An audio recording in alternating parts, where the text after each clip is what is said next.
And as you know all, because I am from filmy background and a lot of people are there that are known to me, they belongs to Bollywood industry and so they belong to music fields.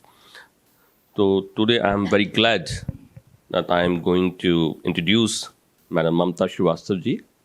Life is dull and boring, but something adds pleasure to it, and music is one of them.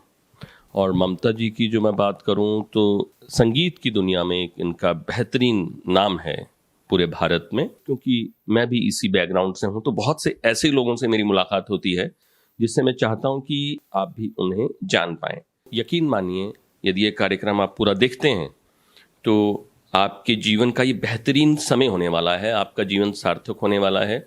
आप एक संगीत की महान कलाकारा जो boogie woogie एक dance competition आया करता था, उनकी भी विनर रही हैं। 1000 से ज़्यादा वीडियो एल्बम्स निकाल चुकी हैं।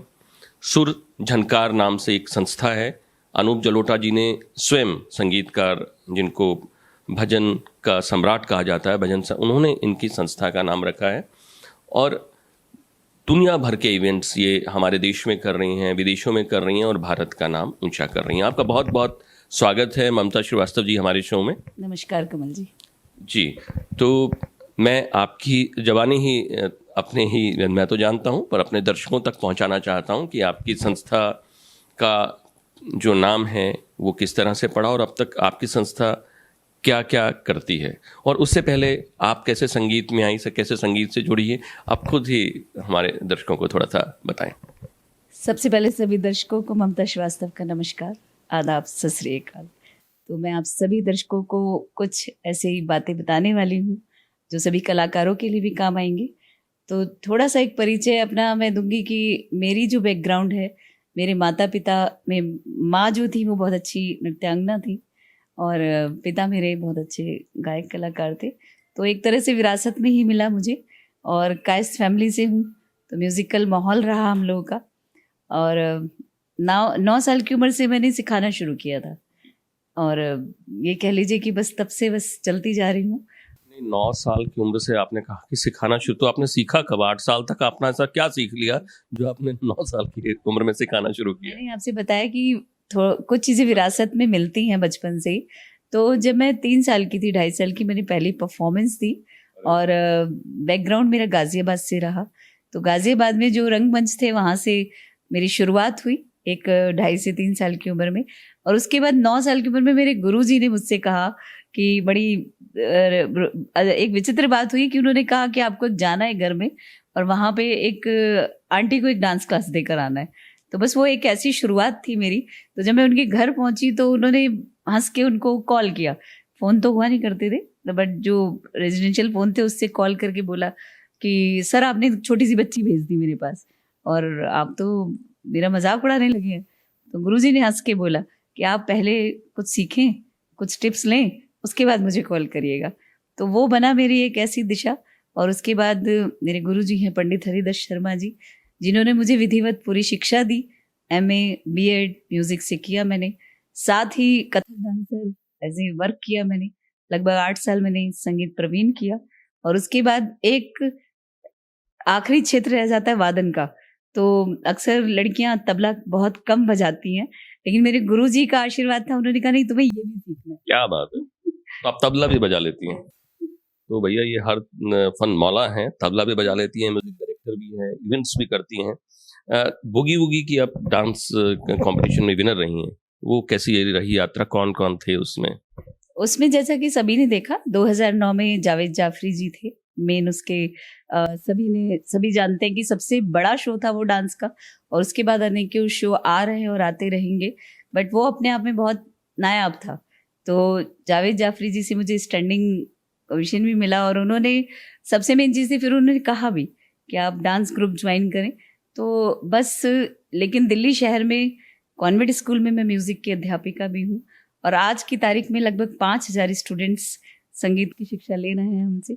क्या बात है, क्या बात है। तो अब संगीत की बात चल रही है, 5000 विद्यार्थी इनके हैं, इनके शिष्य जो उनसे शिक्षा ले रहे हैं, तो म्यूज़िक का माहौल बना हुआ है। इससे पहले कि हम अपनी बातचीत को आगे बढ़ाएं, अपना कोई भी पसंदीदा गीत, चाहे वो फिल्मी हो या आपकी एल्बम का हो, हम चाहेंगे कि हमारे दर्शकों के समक्ष आप कुछ गुनगुना दें थोड़ा। मेरी मैं पहली एल्बम जब रिलीज हुई उसका नाम था अब तो आजा बेदर्दी, और बड़ा फेमस हुआ वो एल्बम, और 9 स्टार म्यूजिक कंपनी से रिलीज हुआ था।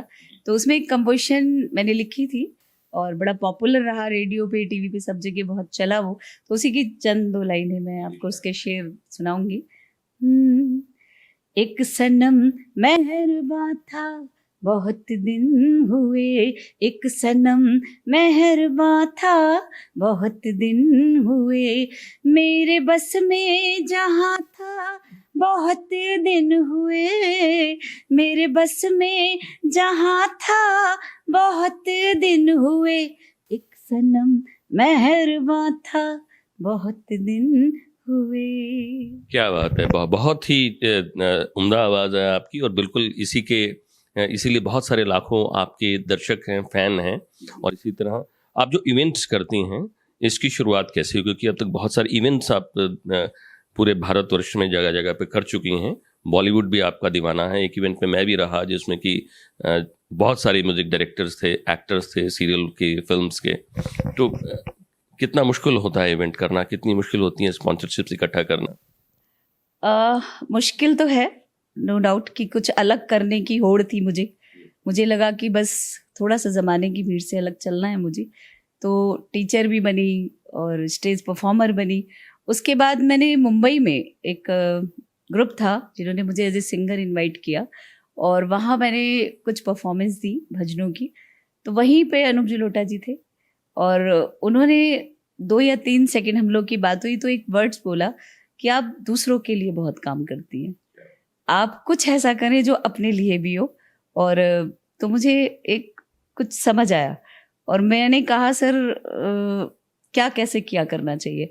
तो उन्होंने बोला, तो जिस कार्यक्रम में मैं थी उसका नाम था सुर श्रृंगार, और बस वहीं से एक नाम चुन के लाई मैं, सुरझनकार। तो सुन रहे हैं आप अनूप जलोटा जी, हम भी आपके दीवाने हैं।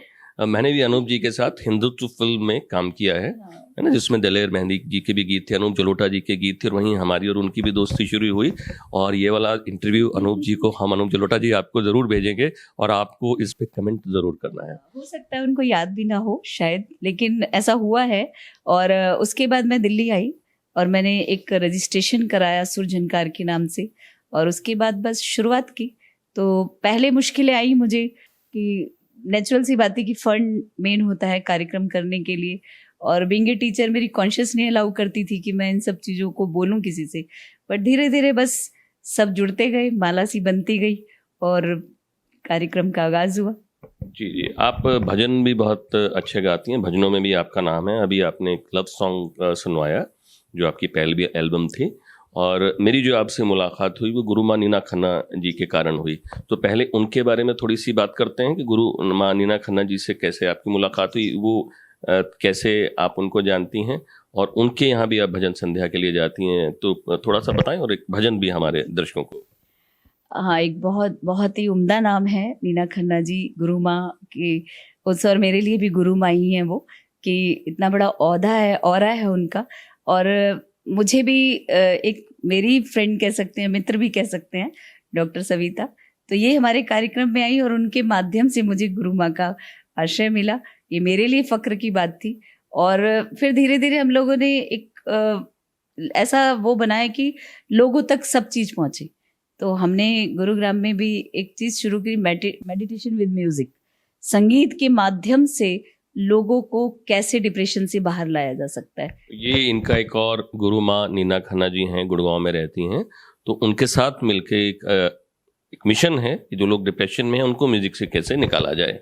और मैं कहूँगी भी कि आप लोग इस चीज़ से भी जुड़ें, क्योंकि आज की तारीख में विद्यार्थियों में, लोगों में बहुत फ्रस्ट्रेशन और डिप्रेशन है कि इतना शायद खाने के लिए परेशान नहीं है लोग, जितना भौतिक चीज़ों के पीछे भाग भाग के वो अपने आप को खराब कर रहे हैं। तो इसी बात पे आपका भजन हो जाए। तो मैं गुरु माँ के लिए एक भजन प्रस्तुत करूँगी।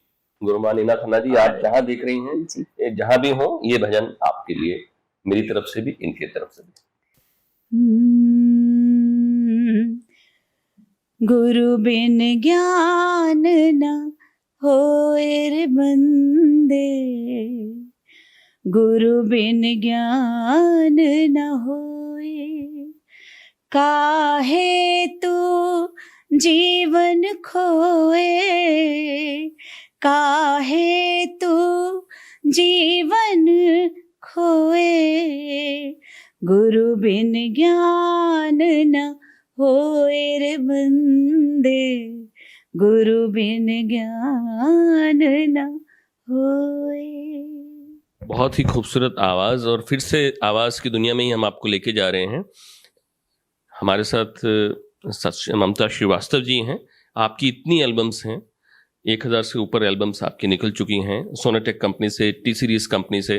आपकी एल्बम में से अगर छांटनी हो तो वैसे तो आपके लिए भी मुश्किल होगा, कौन सी एल्बम आपको बहुत ज़्यादा जो दिल के करीब हो, उसकी 2 लाइन गुनगुना दीजिए। अभी लेटेस्ट एक गाना मैंने कंपोज किया और मुझे थोड़ा सा क्लासिकल से प्यार है, नो डाउट, तो उसमें एक अलग रंग आपको देखने को मिलेगा और जल्दी टी सीरीज पे आ रही है रंग दे चुनरिया, तो इसी की 2 लाइनें मैं सुनाऊंगी आपको। और बड़ा खूबसूरत है कि मुंबई में भी मैंने काफ़ी लोगों ने जिन्होंने सुना उन्होंने इसको बहुत सराहा, आने से पहले ही मुझे बहुत अच्छे अच्छे व्यूज़ मिल रहे हैं उसमें। तो 2 लाइनें उसकी। रंग में तोरे पिया रंगली चुनरिया, रंग में तोरे पिया रंगली चुनरिया, प्रीत के रंग फीके मोरा सवरिया, रंग में तोरे पिया रंगली चुनरिया। बहुत ही आनंद आया आपके साथ आज की मुलाकात करके। दोस्तों, मैं इतना कहना चाहूँगा अंत में कि जब हमारा हाथ कट जाता है तब पता लगता है कि हाथ बहुत ज़रूरी था। जब हमारे पैर कट जाए, चाहे किसी का पैर कट जाए, तब पता लगता है कि पैर बहुत ज़रूरी था। जब किसी मछली को पानी से निकाल दिया जाए तब पता लगता है मछली को कि मैं तो पानी के बिना अधूरी थी। इसी तरह से अगर संगीत आपके जीवन से चला जाए, आपको पता चल जाएगा कि संगीत हमारे जीवन के लिए कितना ज़रूरी था। आप संगीत के साथ ज़रूर बने रहिए और ऐसे कलाकारों को हम नतमस्तक होते हैं, प्रणाम करते हैं, सैल्यूट करते हैं कि आप हमारे जो एंटरटेनमेंट की दुनिया से आते हैं, एंटरटेनमेंट देते हैं हमारे पूरे संसार को। आप बहुत खूबसूरत काम कर रहे हैं। आप हमको डिप्रेशन से निकालते हैं। आप हमारी ज़िंदगी जितनी खूबसूरत चल रही होती है उसको और खूबसूरत करते हैं। सभी देखने वालों को मेरा बहुत बहुत शुक्रिया, और कहते हैं कि मेरी हिम्मत को सराहो मेरे हमराही बनो, मेरी हिम्मत को सराहो मेरे हमराही बनो, मैंने एक शम्मा जला रखी है हवाओं के खिलाफ।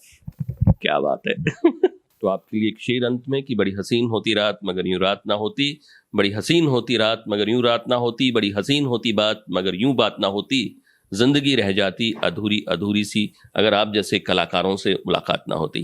तो दर्शकों, बहुत बहुत आपका शुक्रिया। अपने शो में अगले एपिसोड में एक नई पर्सनैलिटी के साथ आपके समक्ष फिर हाजिर होंगे। तब तक इजाज़त दीजिए। नमस्कार।